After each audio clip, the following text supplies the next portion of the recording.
일상의 모든 것이 담긴 소중한 바구니. 최근 들어 그 바구니가 2배는 무거워진 듯 했습니다. 앞에는 오래된 1500의 아치가 우뚝 서 있었습니다. 이 아치는 오래전부터 무너지지 않아야 할 안정의 경계선으로 여겨져 왔습니다. 그때 나래의 등 뒤로 거대한 그림자가 드리워졌습니다. 글로벌 불확실성이라는 어깨띠를 두른 채 나래의 바구니 위에 끊임없이 작은 돌들을 올려놓고 있었습니다. 나래는 아치를 통과했습니다.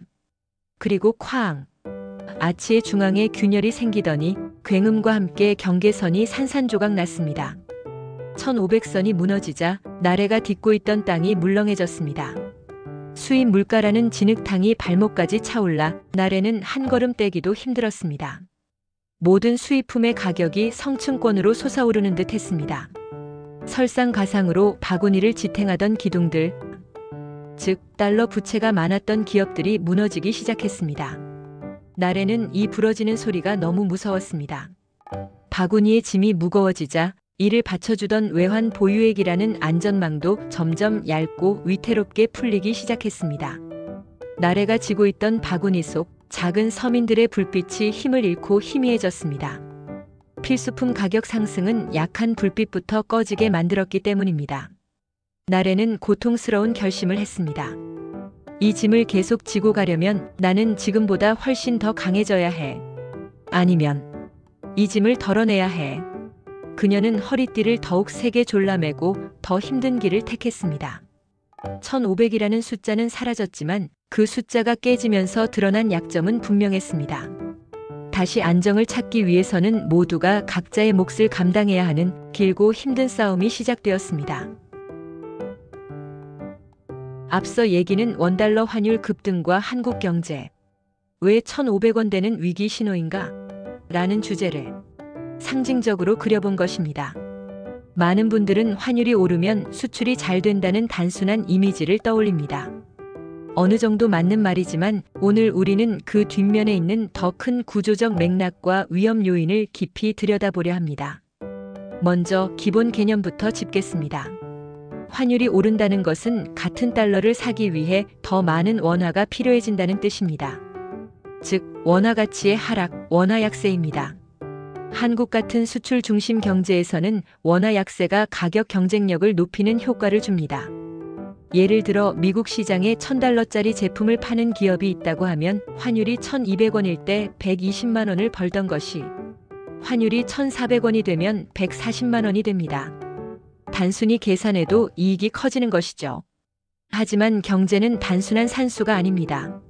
한국 경제는 구조적으로 수입 의존도가 높다는 사실을 잊으면 안 됩니다. 특히 원유, LNG, 산업용 원자재와 곡물 등 핵심 자원 대부분을 해외에서 들여옵니다.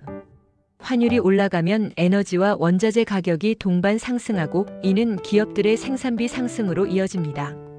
지금처럼 국내 물가 압력이 완전히 잡히지 않은 상황에서는 환율 상승이 곧바로 소비자 물가를 자극하게 됩니다. 그렇다면 왜 하필 1500원대가 위험 신호로 받아들여질까요? 이 구간은 단순한 숫자가 아닙니다. 역사적으로 이 수준의 환율은 한국 경제가 큰 충격을 받았을 때만 나타났습니다. 1997년 외환위기, 2008년 글로벌 금융위기, 2020년 팬데믹 초기 등 비정상적 위기 상황에서만 기록되었습니다. 그래서 환율이 1500원대에 근접하면 시장은 자동적으로 지금 경제에 어떤 심각한 문제가 있는 것인가? 라는 의구심을 갖습니다. 이를 경제학에서는 심리적 기술적 마지노선이라고 부릅니다. 또 한 가지 중요한 문제는 자본 유출 위험입니다. 환율이 급등하면 한국 시장에 투자해온 외국인들은 한국이 위험해지고 있나? 라고 판단할 수 있습니다. 외국인 투자 자금은 한국 증시와 채권 시장에서 큰 비중을 차지합니다. 이들이 자금을 회수하여 달러로 되돌리기 시작하면 환율은 더 오르고 금융시장은 불안정해지고 증시는 하락하고 국채금리는 올라가며 전반적으로 금융 시스템이 흔들리게 됩니다. 개방도가 높은 한국은 자본이 빠져나가는 속도도 빠르고 그 충격도 크기 때문에 이런 상황을 시장은 민감하게 받아들입니다. 이제 경제의 더 큰 틀을 보겠습니다. 환율이 오르는 상황에서 경기가 좋다면 약달러 효과가 오히려 기업 회복의 기회가 될 수도 있습니다.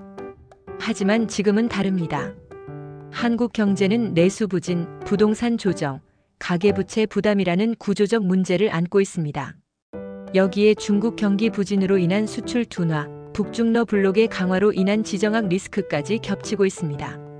이런 상황에서 환율만 단독으로 치솟으면 실물 경제는 회복하지 못한 채 물가만 오르는 스태그플레이션 위험이 커집니다.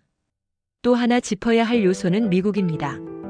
미국은 여전히 세계 경제의 중심이며 미국의 금리 정책은 전 세계 금융 흐름을 결정합니다. 현재 미국은 고금리를 예상보다 오래 유지하려는 기조를 보이고 있습니다. 그러면 한미 금리 차는 더 커지고 이는 다시 원화 약세와 자본 유출을 자극합니다.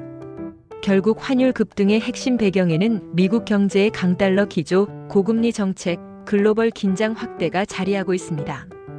요약하면 환율이 오르면 분명히 수출 기업에는 단기적인 유익이 있을 수 있습니다. 하지만 오늘 우리가 살펴본 것처럼 한국 경제는 수입 물가 증가, 금융시장 불안, 자본 유출 위험, 물가 상승 압력, 그리고 글로벌 리스크 확대 등 더 큰 비용을 지불해야 합니다. 그래서 시장은 1,500원대 환율을 단순한 경제 지표가 아니라 한국 경제의 복합적인 취약성이 드러나는 경고 신호로 받아들이는 것입니다. 이번 강의는 여기까지입니다.